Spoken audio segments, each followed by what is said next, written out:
Hey everyone, Mitch Reynolds here, running for mayor. I think we've established that now. So I've got a couple different views going here on Instagram and Facebook. So if you're watching me on Instagram, you're over here and you get the view of the outside. And then if you're on Facebook, you're seeing over here. Oh, and I left in my can of bottled water here. Yeah, there we go. I'll need that. This is one of my favorite flavors. Welcome. This is a Facebook Live event that we're doing Tuesdays and Thursdays. For those of you who haven't been here yet, it's really just an opportunity for me to answer your questions about the mayor's race, to answer your questions about who I am and what I want to bring to the city of La Crosse, and for me to listen to you about your concerns as well. So you can ask questions, you can share with me your concerns, and we'll see where we go from there. And it's really just, this helps, I think it helps everyone understand how the city, the population of the city is feeling about some of the challenges that we're facing. And let's be very clear, we're facing some significant challenges. There are some very pressing issues that we need to face, and all of them complicated by the economy that we're in, or that we're going to be in for the next couple of years, thanks to the pandemic. I mean, when you only have to drive around the city of La Crosse, and really anywhere you go, you're going to see a tremendous number of businesses that have closed down. You're going to see empty storefronts. You're going to see businesses, storefronts for sale and for lease, and all the things that go along with coming out of a recession and still struggling with an economy that has battled through, or tried to battle through, the effects of a pandemic that has had global implications. And obviously the United States of America has, I think, in terms of at least infection rates, death rates, struggled a little bit more than other places in the world, which is somewhat dispiriting, but it is it doesn't change the fact that we do have a lot of things that we have to face together. So I did want to address the elephant in the room. I mean, it is a remarkable thing that the House of Representatives has voted on a second impeachment for President Trump, which will be the first time that's ever happened in U.S. history.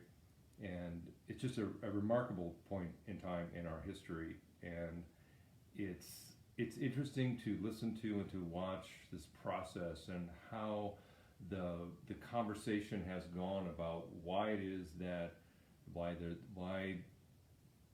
for some there needs to be an impeachment, and for others there should not be an impeachment in any kind of way. And it's just a strong difference of opinion in relation to the punishment that needs to be meted out, or the justice that needs to be enacted in relation to the attempted insurrection and coup at our nation's capital last week.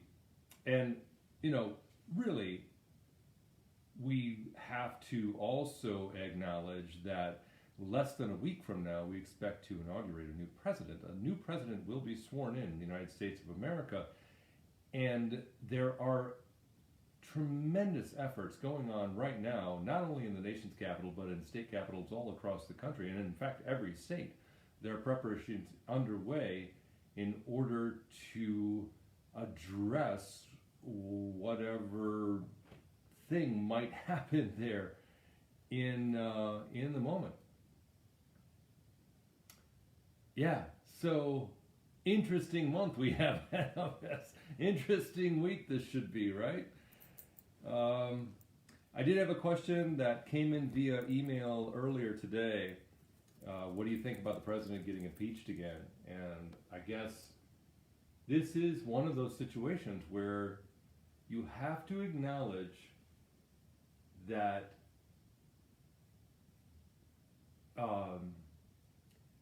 first of all, there's not going to be a Senate trial until after President-elect Biden gets sworn in. There won't be a trial until then. And so the question is, what's actually being accomplished by impeachment. And I honestly, it does require a conversation about what we expect our lawmakers to do. How do we expect our lawmakers to react to situations like we witnessed in the last week? And do we expect to say, whatever, guy's going to be gone in a week, we'll deal with it, we're fine. And you can make an argument for that. Don't get me wrong. You can absolutely make an argument for saying that, you know what, let sleeping dogs lie. Let's let this thing go. Let's just keep going and move forward. I'm curious to see how a trial in the Senate is going to go for impeachment. I really don't know how that's going to look. Try the impeachment trial for a president who's no longer the president. There's no we don't have any precedent for this. It's impossible to know how this is going to go. But it's fascinating because so some kids are in school, some kids are not in school. Some kids, depending on what state you're in, depending on what city and jurisdiction you're in, what school district you're in, you may or may not be in school. You might be in a virtual school, you might be taking online classes, all that kind of thing. But man, if I was in a classroom right now, if I was teaching a history lesson right now, it would just be, let's just get it going. Let's just talk about impeachment. Let's talk about the transition of power in the United States of America. Let's talk about how this works in relation to the rest of the world. Let's talk about all the things that are supposed to make America the shining city on the hill. Doesn't always work that way, but what are all those things that are supposed to make it that way? And it's just a gift wrapped civics lesson going on right now. If you're a history teacher, you're probably thinking, "Oh man, I am loving this." Unless, of course, you are. I don't know. Hats off to teachers. Tangent right now. I'm going to tangentially address teachers. My tangent right now is, man, hats off to them, because what an incredible task to take on, 10 months ago, trying to pivot from kids in classroom to kids being online to kids having to get into their homes and do virtual classes as best as you can, and then trying to plan an entire year or semester, any of it. What a struggle. What an amazing, amazing thing that our teachers have done in our school districts. And you know what? I'm sure the results haven't been all great for all the kids that have gone, that are in school, that are in the virtual classrooms versus the being present in the physical classrooms. I'm sure not all the results are going to be the same. But what an amazing attempt to try to make this work.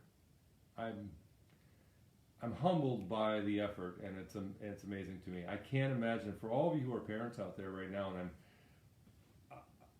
I know so many people who have children who are in school and who have made tremendous efforts to try to keep their kids up to date with the progress that they're supposed to be making according to those who determine what progress we're supposed to be making in school.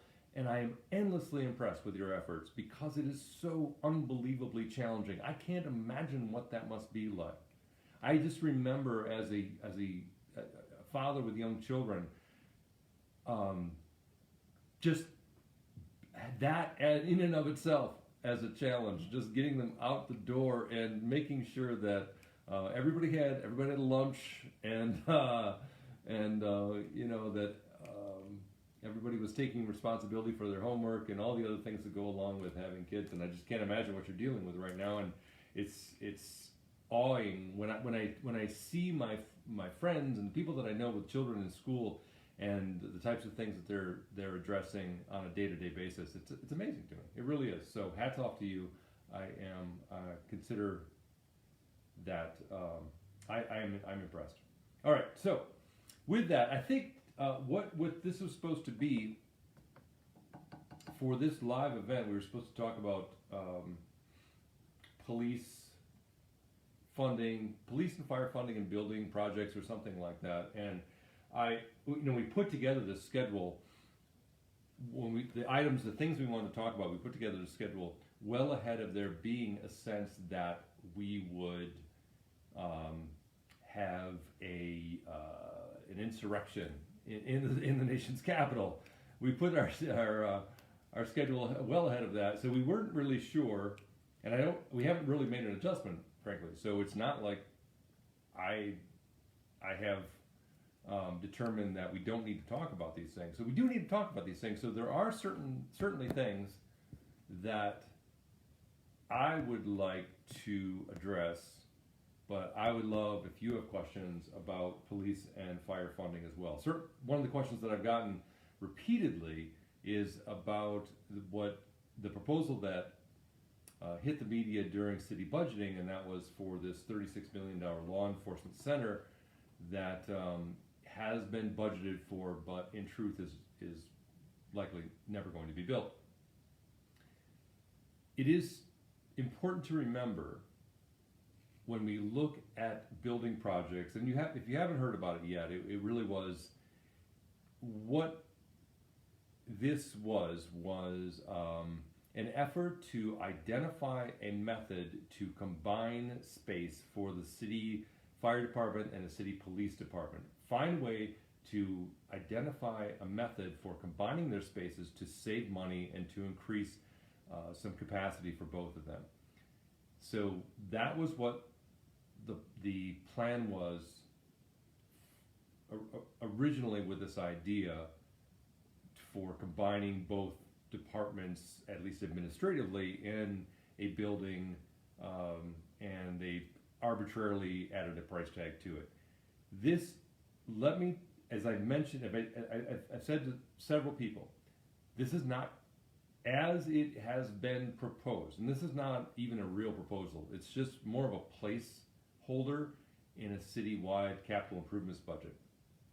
This is not going anywhere at this point. It's not even a real proposal. We don't really even have a proposal. What we have are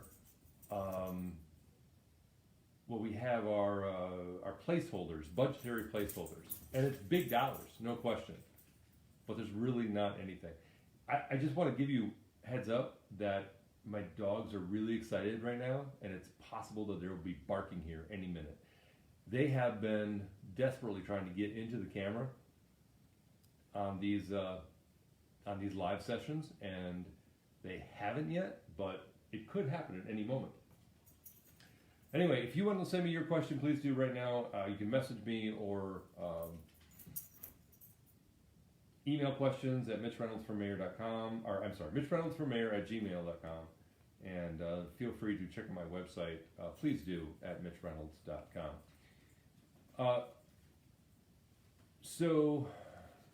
Oh yeah, somebody just let me see your dogs. Quigley, come here.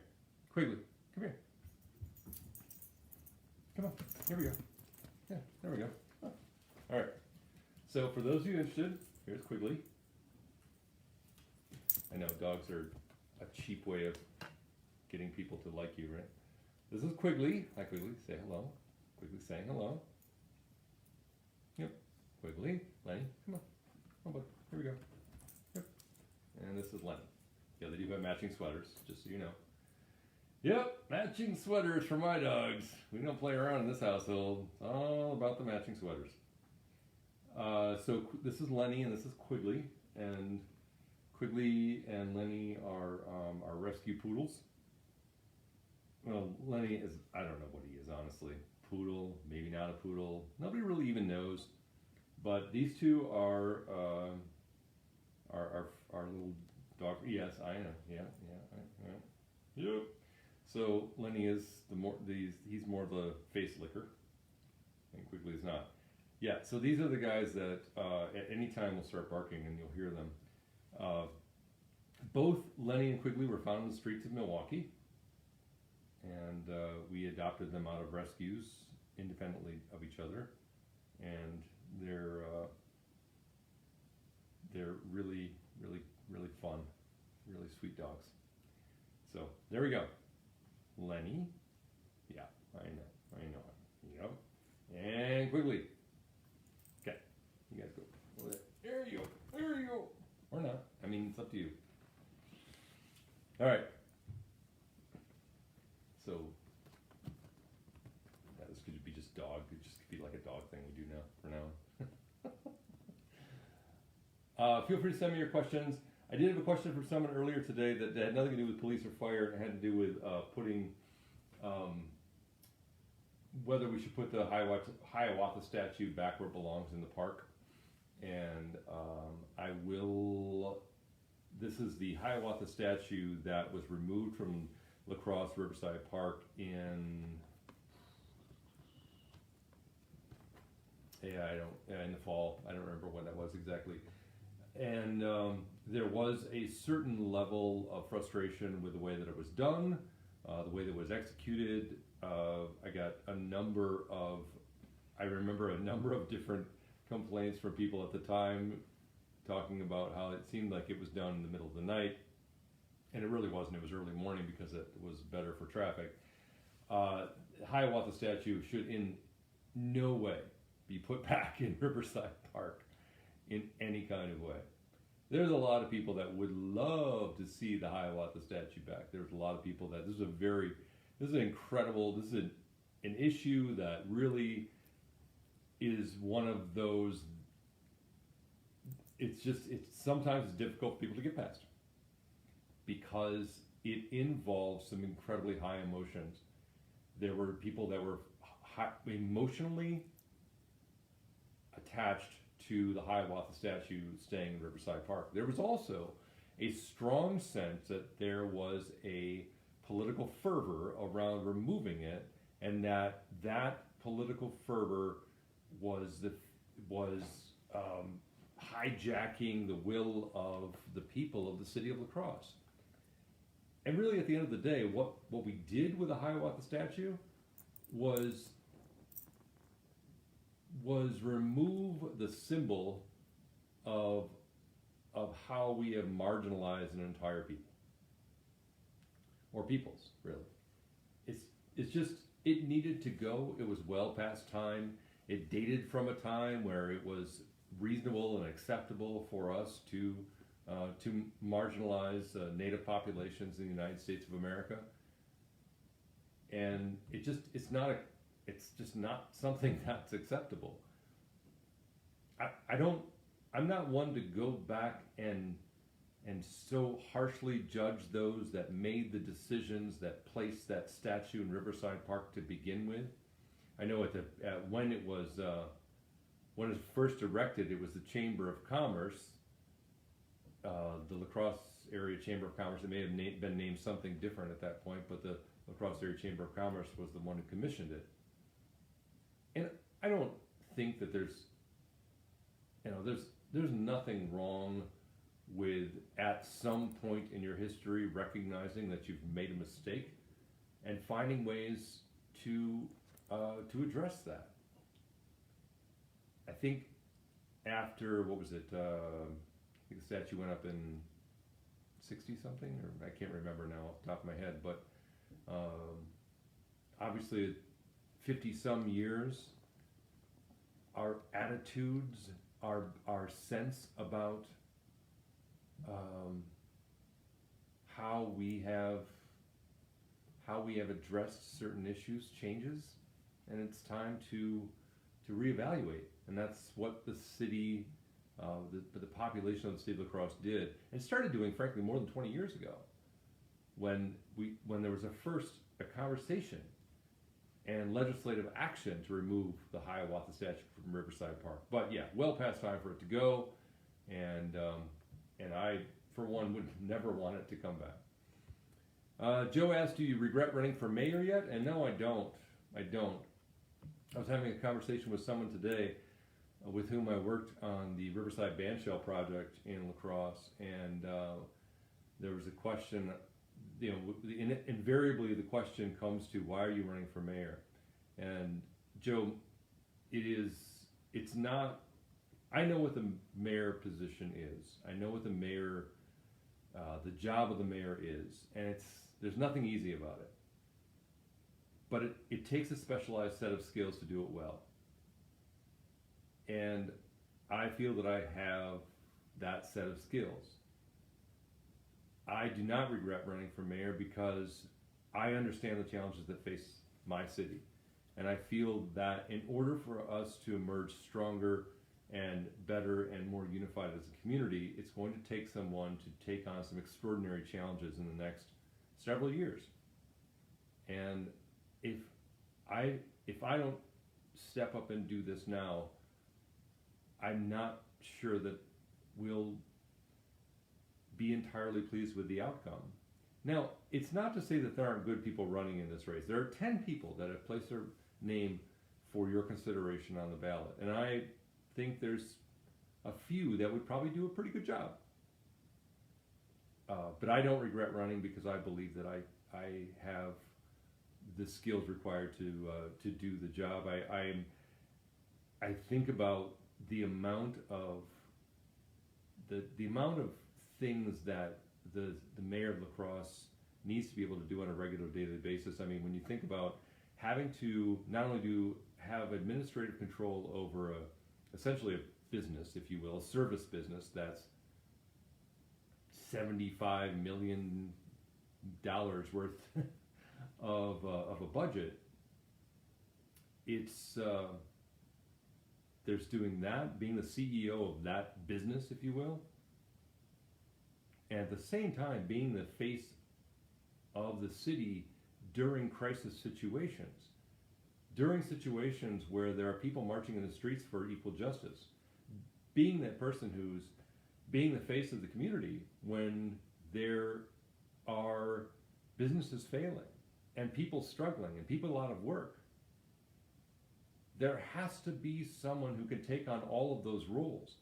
The city of La Crosse at this point has someone that the position calls for someone who can not only be that, essentially that CEO, as Mayor Tim Cavett has pointed out many times about what that role is, but also someone that has the capacity to bring in collaborators in order to make progress within the city of La Crosse.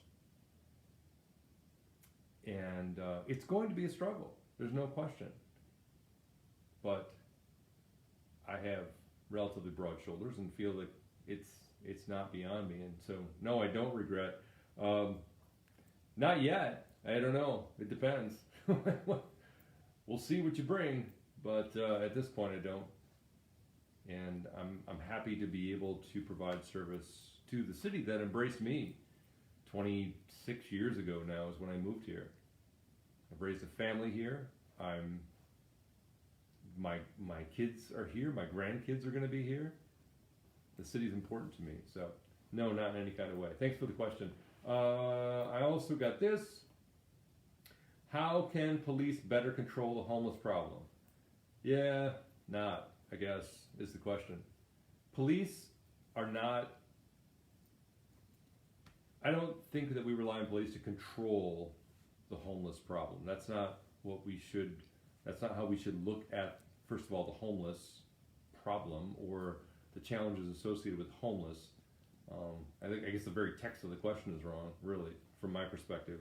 The police, what we should be doing in relation to our homeless population is finding, first of all, pursuing a housing first solution to make sure that we have housing prior, established, stable housing, so that those who are struggling with homelessness are able to move forward facing the other challenges in their life, whether it be, it can be any number of different things, mental health issues, drug and alcohol addiction, or just really getting to a point where everything just collapses and you struggle just being able to, and then you wind up on the street and you wind up in the Salvation Army and you've got children and for no apparent fault of your own, you're just out on the street.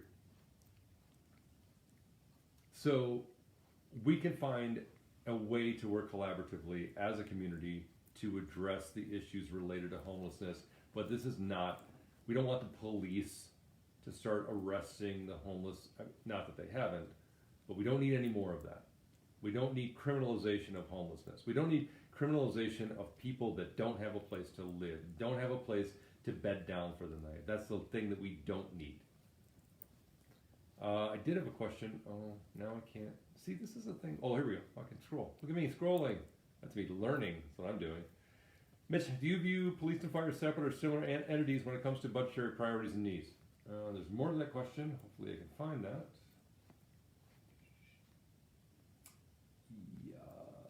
Nope. No. Okay. Unfortunately, I can't see the rest of your question. Oh, wait. Thanks for taking the time to do this tonight. Okay. Do you view police and fire as separate or similar entities when it comes to budgetary priorities and needs? Separate. Absolutely separate. There's nothing that is, these are separate departments within the city of La Crosse. They're budgeted separately, they're funded separately, they do separate jobs, they don't even want to be together. They don't even want to hang out together. It is, I mean, when we start talking about integration of services, that's when, that's when we start to get into silos. That's when the police department and the fire department start to get into silos. It's going to take some doing. It would take a tremendous amount of doing to get police to take on some of the duties that we more strongly established for the fire department, and for firefighters to take on police duties. And remember just how challenging that is to have the way that we have the way that we're set up now. With how we police our communities, we can't have, there can't be overlap at this point, or not too much overlap, because firefighters can't be sworn officers with a gun, essentially. So we have to essentially change an entire culture to get to the point where we're combining those entities. So yes, from a budget standpoint, they're definitely separate.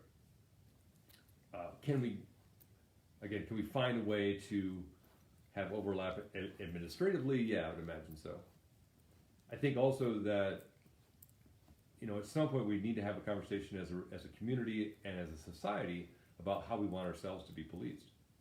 We need to be able to sit down and have a reconciliation with what we have asked police to do and then what we criticize them for doing.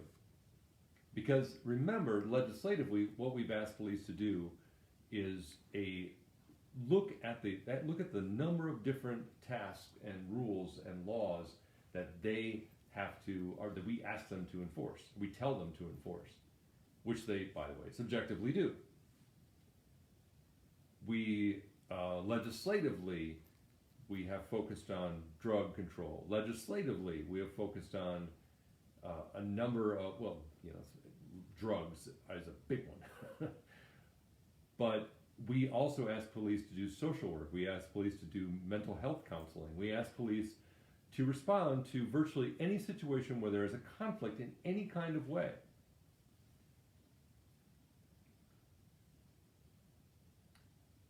And at some point we have to, as a society or as a community, find a different pathway and find other people to do those jobs, do those tasks. All right. Mario, would you ride your bicycle with Beer by Bike Brigade when rides resume post-COVID-19? Yes, sir, I will. Yep. Yes, sir, I will. This is one of those examples of things you don't realize how much you take for granted until it's gone. So I think I've been on, I think it was on 2 rides, maybe. 2 Beer by Bike Brigade rides. Maybe 3. 2 or 3. I can't remember.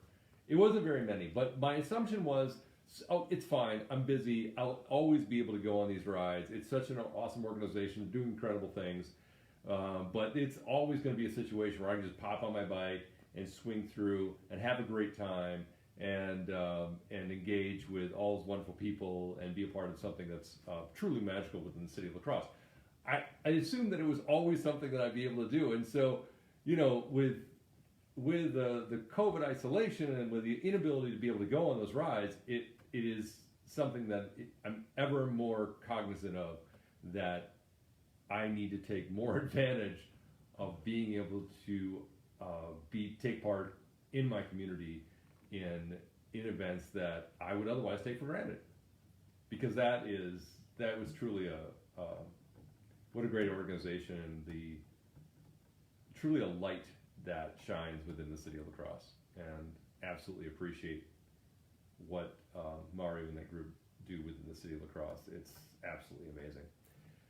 All right, so that about runs through it. I think I could babble, but I'm not gonna, because you have better things to do. So, here we go. Last one though before we go. How does the city either retain or attract more young people to live in La Crosse? Geez, I shouldn't have asked that question. That's just a tough one. I think one of the organizations that is doing a tremendous amount of work in making the city more attractive to young people, to young families, is the Outdoor Recreation Alliance. For better or for worse, some people don't like it, but, and I don't know why, but La Crosse is blessed with amazing natural resources and incredible trail systems, and obviously with the river and the marsh and all the different things that we have going on here. I was just looking at the Outdoor Recreation Alliance. Somebody had posted something today on Lake Neshonoc. I think it was Lake Neshonoc in West Salem. How somebody has cleaned away, plowed an entire ice path. I don't know what you call that. I'm not a big ice skater, but an ice path where you can basically skate around Lake Neshonoc. And by efforts of the Outdoor Recreation Alliance. Not everybody's cup of tea, no question. But that is one of the things that really draws young people and families to an area, is the ability for outdoor recreation. It is one of those all essential ingredients because it's a quality of life. And it is something that when you think about when young people think about where they want to raise their children, oftentimes they want to raise their children in an area where there's vast opportunities for outdoor recreation. Not everybody, completely understand that, but it's something that La Crosse has in space, and it's due to efforts of a lot of different groups, but that's definitely one method for attracting and retaining. There are some tremendous natural resources here and a lot of opportunities to get outside and recreate. So that would be one. There are a bunch of others. We can certainly explore that potentially in our next conversation, but certainly once I become mayor, Quigley was being very quiet and very patient, so he'll say goodbye. Quigley, there you go. You can say goodbye. Lenny, you can say goodbye too. There you go. Thanks all.